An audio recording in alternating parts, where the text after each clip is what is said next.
Assalamualaikum warahmatullahi wabarakatuh. Perkenankan kami dari kelompok 3 akan mempresentasikan hasil diskusi kelompok kami tentang peraturan perundang-undangan dan kebijakan negara. Sebelum ke materi, perkenalkan dari kelompok 3. Yang pertama ada Arbi Abdillah, kedua Alisa Hidar, ketiga Sudrajat, keempat Diana Septi Anggraeni. Selanjutnya, peraturan perundang-undangan adalah peraturan perundang-undangan akan dijelaskan oleh Arbi Abdillah. Baik, terima kasih Mbak Diana. Di sini saya akan menjelaskan tentang peraturan perundang-undangan. Peraturan perundang-undangan adalah peraturan tertulis yang memuat norma hukum yang mengikat secara umum dan dibentuk atau ditetapkan oleh lembaga negara atau pejabat yang berwenang melalui prosedur yang ditetapkan dalam peraturan perundang-undangan. Peraturan perundang-undangan ditunjukkan untuk mengatur kehidupan berbangsa dan bernegara. Maka, warga negara wajib mentaati peraturan perundang-undangan yang sudah dibuat oleh pemerintah dengan penuh kesadaran.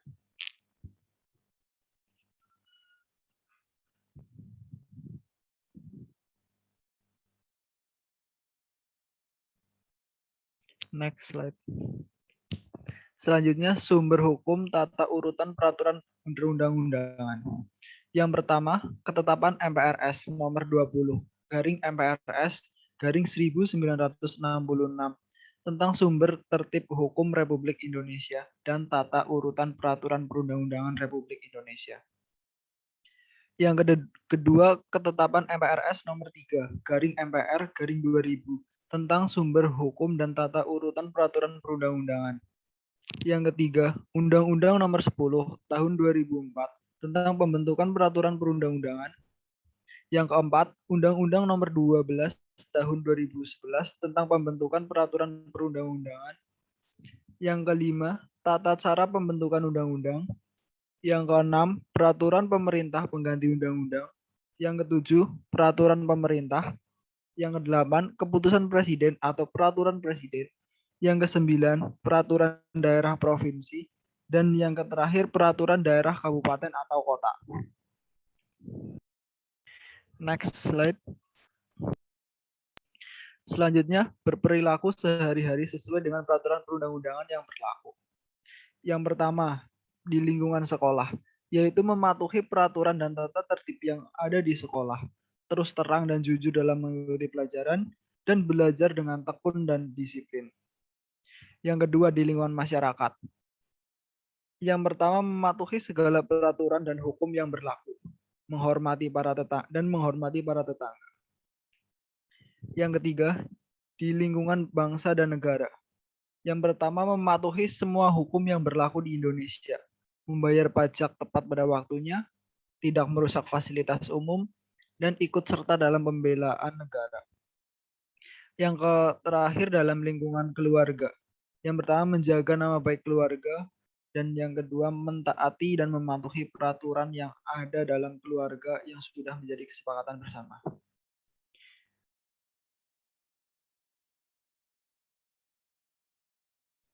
Ya, selanjutnya tentang menghargai peraturan yang berlaku akan dijelaskan oleh Alisa Hidar. Oke, saya akan melanjutkan materi dari Mas Adi. Cara menghargai peraturan yang berlaku. Sebagai orang yang bertanggung jawab, kita komitmen dengan kesepakatan dan keputusan tersebut. Dengan cara tetap teguh pendirian loyal, taat asas, ada rasa terikat, dan dengan penuh kecintaan, kita laksanakan kesepakatan dan keputusan itu dengan sebaik-baiknya. Proses menghargai peraturan yang berlaku merupakan kebetulan tekad bangsa Indonesia untuk menjaga persatuan dan kesatuan negara Indonesia. Pebulatan tekad dalam kehidupan merupakan faktor yang sangat penting untuk memperoleh persatuan dan kesatuan bangsa Indonesia, sehingga memantapkan stabilitas nasional dan memperlancar jalannya pembangunan. Dalam penerapan kebulatan tekad, Kita harus memiliki semangat yang tinggi, kemauan yang luas, dan hati yang kukuh agar kebulatan tekad sebagai hasil kemauan dan kesepakatan bersama-sama dapat berguna dan bermanfaat bagi kehidupan bangsa Indonesia.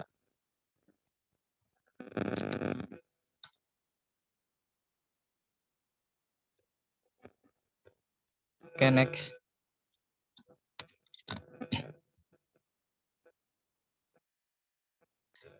Jenis-jenis peraturan perundang-undangan yang berlaku. Berdasarkan Undang-Undang Nomor 12 Tahun 2011, maka jenis dan hierarki peraturan perundang-undangan sesuai urutan dari yang tertinggi adalah: yang pertama, Undang-Undang Dasar Negara Republik Indonesia tahun 1945. Yang kedua, ketetapan Majelis Permusyawaratan. Yang ketiga, undang-undang atau peraturan pemerintah pengganti undang-undang. Yang keempat, peraturan pemerintah. Yang kelima, peraturan presiden. Yang keenam, peraturan daerah. Dan yang ketujuh, provinsi, peraturan kabupaten atau kota.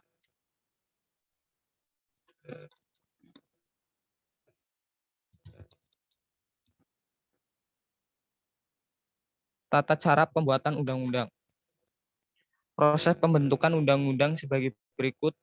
Yang pertama, perencanaan penyusunan undang-undang dilakukan dalam program legislasi nasional prolegnas yang disusun oleh DPR, Dewan Perwakilan Daerah, DPD, dan pemerintah untuk jangka menengah dan tahunan berdasarkan skala prioritas pembentukan RUU.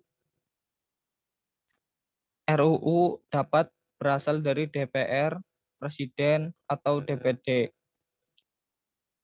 Yang ketiga, setiap RUU yang diajukan harus dilengkapi dengan naskah akademik, kecuali untuk RUU Anggaran Pendapatan dan Belanja Negara. RUU menetapkan peraturan pemerintah pengganti undang-undang menjadi undang-undang, serta RUU pencabutan undang-undang atau pencabutan Perpu.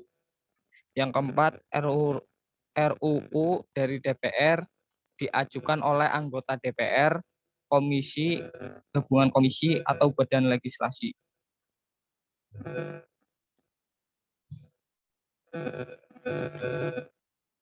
Yang kelima, RUU yang diajukan oleh Presiden diajukan dengan surat Presiden kepada pemimpin DPR, dan usulannya berkaitan dengan otonomi daerah, hubungan pusat dan daerah, pembentukan dan pemekaran serta penggabungan daerah, pengelolaan sumber daya alam dan sumber daya ekonomi lainnya, serta yang berkaitan dengan perimbangan keuangan pusat daerah. Yang keenam, materi muatan RUU yang diajukan oleh DPD serupa dengan yang dapat diajukan oleh Presiden yang telah diterangkan di atas. RUU tersebut beserta naskah akademiknya diajukan secara tertulis oleh pemimpin DPD kepada pemimpin DPR. Yang ketujuh, selanjutnya RUU ditindaklanjuti dengan 2 tingkat pembicaraan. Yang kedelapan, pembicaraan tingkat 1 dilakukan dalam rapat komisi, rapat gabungan komisi, rapat badan legislasi, rapat badan anggaran, atau rapat panitia khusus. Kegiatan dalam pembicaraan tingkat 1 meliputi pengantar musyawarah, pembahasan daftar inventarisasi masalah, dan penyampaian pendapat mini.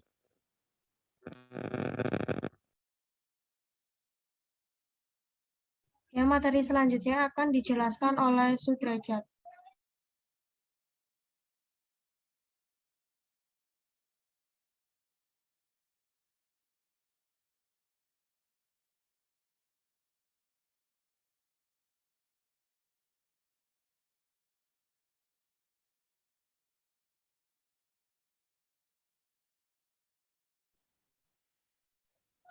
Pembicaraan tingkat 2 dilakukan dalam rapat paripurna DPR yang berisi penyampaian laporan yang berisi proses, pendapat mini fraksi, pendapat mini DPD, dan hasil pembicaraan tingkat 1.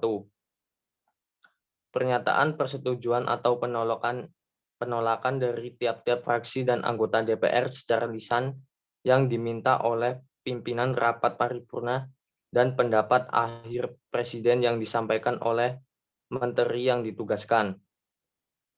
Bila tidak tercapai kesepakatan melalui musyawarah mufakat, keputusan diambil dengan suara terbanyak.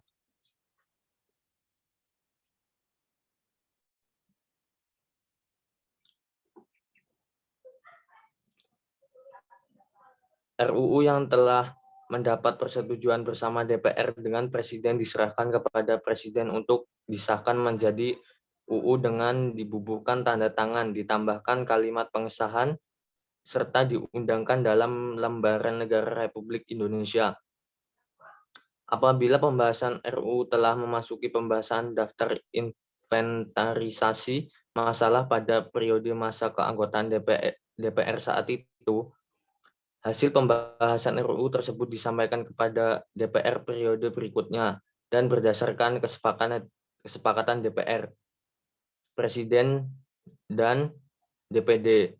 RUU tersebut dapat dimasukkan kembali ke dalam daftar prolegnas jangka menengah dan prolegnas prioritas tahunan.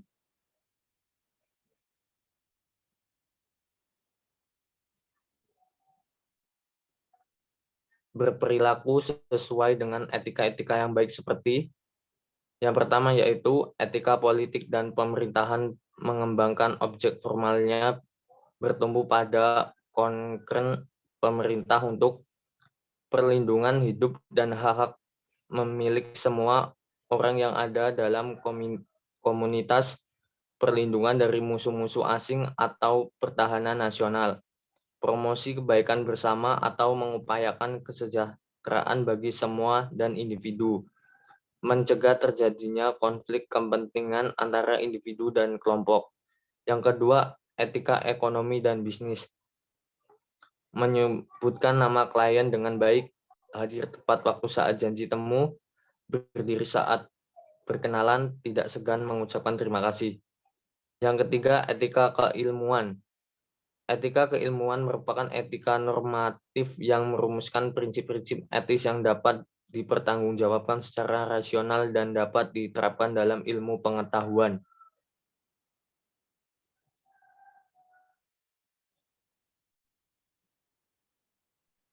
Fungsi peraturan perundang-undangan. 1. Mengatur hubungan antar manusia dalam hidup bermasyarakat. 2. Menjaga dan melindungi hak-hak warga negara. 3. Menyelesaikan masalah-masalah atau sengketa-sengketa secara adil. 4. Mengatur jalannya pemerintahan negara. Peraturan perundang-undangan harus berdasarkan pada asas pembentukan peraturan perundang-undangan yakni 1. Kejelasan tujuan. 2. Kelembagaan atau organ pembentuk yang tepat. 3. Kesesuaian antara jenis dan materi muatan dapat dilaksanakan. 4. Kedayagunaan dan kehasilgunaan. 5. Kejelasan rumusan. 6. Keterbukaan.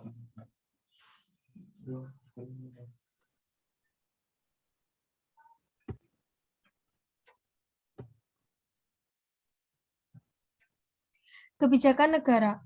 Kebijakan negara merupakan kebijakan yang ditujukan untuk publik dalam pengertian yang seluas-luasnya, negara, masyarakat, dalam berbagai status serta untuk kepentingan umum, baik itu dilakukan secara langsung maupun tidak secara langsung, maupun tidak langsung yang tercermin pada dimensi kehidupan publik. Kebijakan negara dalam pembangunan bidang budaya. Pembangunan budaya dimaksudkan untuk menumbuhkan dan mengembangkan kembali kehidupan yang berbangsa yang berbudaya tinggi dengan menggugah, menghargai, dan mengembangkan budaya nasional yang bersumber dari budaya daerah agar mampu melakukan adaptasi, interaksi dengan bangsa lain, dan tindakan proaktif sejalan dengan tuntutan globalisasi. Maka, untuk hal itu diperlukan penghayatan dan pengamalan agama yang benar dan kemampuan untuk beradaptasi dan kreativitas budaya yang tertuang pada Ketetapan MPR Republik Indonesia Nomor 6/MPR/2001. Cukup sekian presentasi dari kelompok 3 tentang peraturan perundang-undangan dan kebijakan negara. Apabila ada tutur kata yang kurang berkenan, mohon dimaafkan. Wassalamualaikum warahmatullahi wabarakatuh.